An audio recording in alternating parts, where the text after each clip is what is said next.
آج بات کریں گے گلے کے پچھلے حصے میں بلغم آنا، بار بار گلا صاف کرنے کی ضرورت محسوس ہونا۔ بات ہوگی علاج کی اور ایسی 3 اہم وجوہات کی جن کی وجہ سے یہ ہوتا ہے۔ سمجھیں گے ایسا کیوں ہوتا ہے، اور اس ویڈیو میں وہ سب کچھ کور کروں گا جس کی وجہ سے آپ کو یہ مسئلہ ہوتا ہے۔ دیکھیے، جب آپ اینٹی بائیوٹکس لیتے ہیں، خاص طور پر وائرل انفیکشن کے لیے، تو وہ انفیکشن ختم کرنے کے ساتھ ساتھ بہت سے سائیڈ ایفیکٹس کی وجہ بنتی ہے۔ اینٹی بائیوٹکس آپ کی باڈی میں موجود فرینڈلی جراثیم کو ختم کر دیتی ہیں، اور یہ وجہ بنتا ہے آپ کی مدافعتی نظام کی کمزوری کی۔ آپ کا امیون سسٹم کمزور ہو جاتا ہے، اور ان فرینڈلی بیکٹیریا کے ختم ہونے سے آپ کی باڈی میں فنگس کی گروتھ بڑھ جاتی ہے۔ یہ فرینڈلی بیکٹیریا جو ہماری باڈی میں پہلے نیچرل طور پر اس فنگس کی گروتھ کو روکتے ہوئے تھے، کیونکہ اب ختم ہو گئے ہیں، تو اب یہ فنگس پوری باڈی میں پھیل سکتی ہے۔ اس کے ساتھ ساتھ ایک میڈیکل کنڈیشن ہے جس میں آپ کی ناک کی کیویٹیز میں سوجن ہو جاتی ہے، اور یہ سر درد، ناک بند ہونا وغیرہ کی وجہ بنتی ہے۔ تو ایک چھوٹے سے وائرل انفیکشن کو ختم کرتے کرتے آپ ایک بڑے مسئلے میں پھنس جاتے ہیں، اور اب آپ کو سہارا لینا پڑتا ہے اسٹرانگ میڈیسن کا جو مزید سائیڈ ایفیکٹس پیدا کرتی ہے اور آپ کے باڈی کے مدافعتی نظام کو مزید کمزور کرتی ہیں۔ ہم ایک ایک کر کے ان سب پر بات کریں گے اور جانیں گے کہ کیسے ان ہیوی میڈیسن کے بغیر آپ گلے میں آنے والے بلغم سے چھٹکارا حاصل کر سکتے ہیں، وہ بھی آسان، سستے اور گھریلو علاج کے ذریعے۔ سب سے پہلا سبب آ جاتا ہے گیسٹرو ایسوفیگل ریفلیکس ڈیزیز، جس میں معدہ اور خوراک کی نالی کے درمیان موجود والو بند نہیں ہوتا، اور معدے کا تیزاب بار بار خوراک کی نلی میں آتا ہے۔ یہ جلن پیدا کرتا ہے، کھانسی کراتا ہے اور گلے میں ریشہ بننے کی وجہ بنتا ہے۔ بار بار گلا صاف کرنے کی ضرورت محسوس ہوتی ہے۔ بہت سے لوگ اس مسئلے کا شکار ہیں۔ معدے کی تیزابیت کو ختم کرنے والی گولیاں دے دی جاتی ہیں۔ اصل میں یہ مسئلہ معدے کا تیزاب کم ہونے کی وجہ سے ہوتا ہے، اور اسی وجہ سے خوراک صحیح طرح ہضم نہیں ہو پاتی۔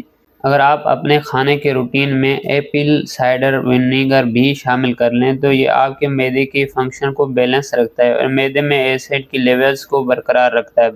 یہ آسان اور ہوم ریمیڈی ہے جو آپ روٹین بیس پر یوز کر کے آپ اپنے اس مسئلے کو ختم کر سکتے ہیں۔ آپ اینڈوسکوپی جیسے مہنگے علاج کی طرف بھی جا سکتے ہیں اگر آپ کو اپنی باڈی کے بارے میں ڈیٹیل سے جاننا ہو، لیکن اس سے پہلے یہ ایک آسان اور سستا حل بھی سن لیں۔ اس ریفلیکس کو ٹریٹ کرنا کا اور بہت سے لوگ اس سے فائدہ اٹھا رہے ہیں۔ ریفلیکس کے شکار لوگ اکثر کھانے کے بعد گیس، بلوٹنگ اور بد ہضمی کا بھی شکار نظر آتے ہیں۔ دوسری سب سے بڑی وجہ کی بات کریں گے، پوسٹ نیزل ڈرپ۔ یہ بھی گلے میں ریشہ آنے کی ایک وجہ ہو سکتی ہے۔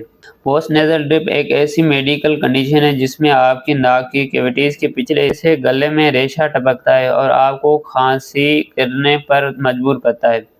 وائرل بیکٹیریا یا فنگل انفیکشن کی وجہ سے ایسا ہوتا ہے، اور یہ ان بایو فلمز کی وجہ سے ہوتا ہے جو ہمارے فرینڈلی جراثیم اینٹی بائیوٹکس سے بچنے کے لیے بناتے ہیں۔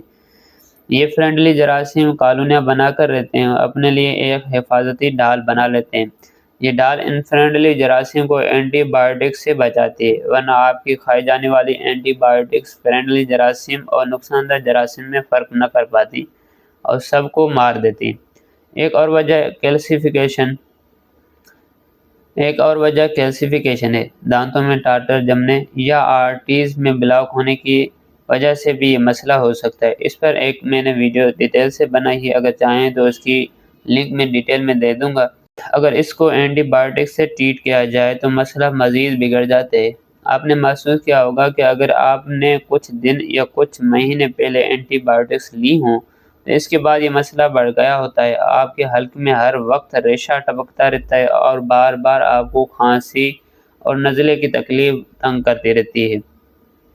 اس کی وجہ فنگل گروتھ، بایو فلم کا ڈسٹرب ہونا اور فرینڈلی مائکروبز کا ختم ہونا ہے۔ یہ فرینڈلی جراثیم اینٹی بائیوٹکس کی موجودگی میں اپنے بایو فلمز کو مزید مضبوط کر لیتے ہیں تاکہ خود کو پروٹیکٹ کر سکیں، اور نتیجے میں زیادہ ریشہ پیدا ہوتا ہے۔ اگر آپ کا ریشہ پیلا یا سبز ہے تو یہ بیکٹیریل انفیکشن کی وجہ ہو سکتا ہے، اور اگر وائرل انفیکشن ہو تو اس صورت میں ریشہ صاف اور شفاف ہوتا ہے، لیکن یہ 100% درست نہیں ہوتا۔ کبھی کبھی آپ دونوں انفیکشن کا ایک ہی ساتھ شکار ہو جاتے ہیں۔